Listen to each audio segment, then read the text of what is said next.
အားလုံးပဲမင်္ဂလာပါခင်ဗျာဒီနေ့မှာတော့ကျွန်တော်ကအပြင်းကကျွတ်မွားပြီးတော့အတွင်းသားနူးနူးညံ့ညံ့လေးနဲ့စားလို့ကောင်းတဲ့ဝက်နံယူကြော်ကြော်လေးကြော်ပြပေးမှာဖြစ်ပါတယ်ခင်ဗျာ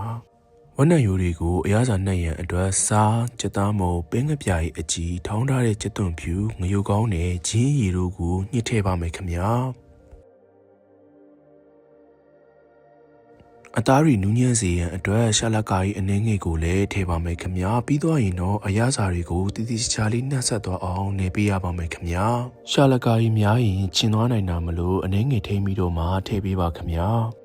အရသာကြီးနှက်ဆက်အောင်နေပြီးသွားပြီဆိုတော့မှအကျော်မုံနှစ်စုံလောက်ကိုလည်းထပ်ထည့်ပြီးတော့မှနေပေးရပါမယ်ခင်ဗျာပေါဝင်ပစ္စည်းတွေအကုန်လုံးထည့်ပြီးသွားပြီဆိုရင်တော့ရေခဲတစ်တာအောက်ထဲမှာအနည်းဆုံးတစ်နာရီလောက်ထည့်ပြီးတော့မှနှက်ထားပေးရပါမယ်ခင်ဗျာ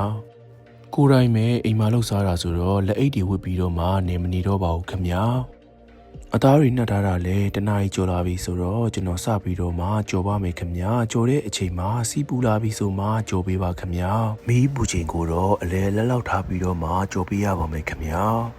ဟိုဘက်လန်ဒီဘက်လန်ကြော်နေနေမှာအယောင်လေးတွေပြောင်းပြီးကျွတ်လာပြီဆိုရင်တော့ကျွန်တော်ကျွတ်သွန်မိတ်ကလေးတွေကိုထည့်ခဲ့ပါတယ်ခင်ဗျာဒီနေရာမှာကျွတ်သွန်မိတ်မရှိရင်မထည့်လေးရပါတယ်ခင်ဗျာကျွတ်သွန်မိတ်အနှံ့လေးမွေးပြီးတက်လာပြီဆိုရင်တော့အကုန်လုံးကိုဆယ်ထားလိုက်လို့ရပါပြီခင်ဗျာ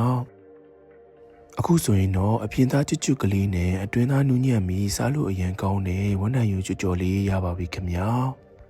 ကျွန်တော်ရဲ့ဗီဒီယိုလေးကိုအဆုံးထိကြည့်ရှုပေးကြတဲ့အတွက်လည်းကျေးဇူးအများကြီးတင်ပါတယ်ခင်ဗျာ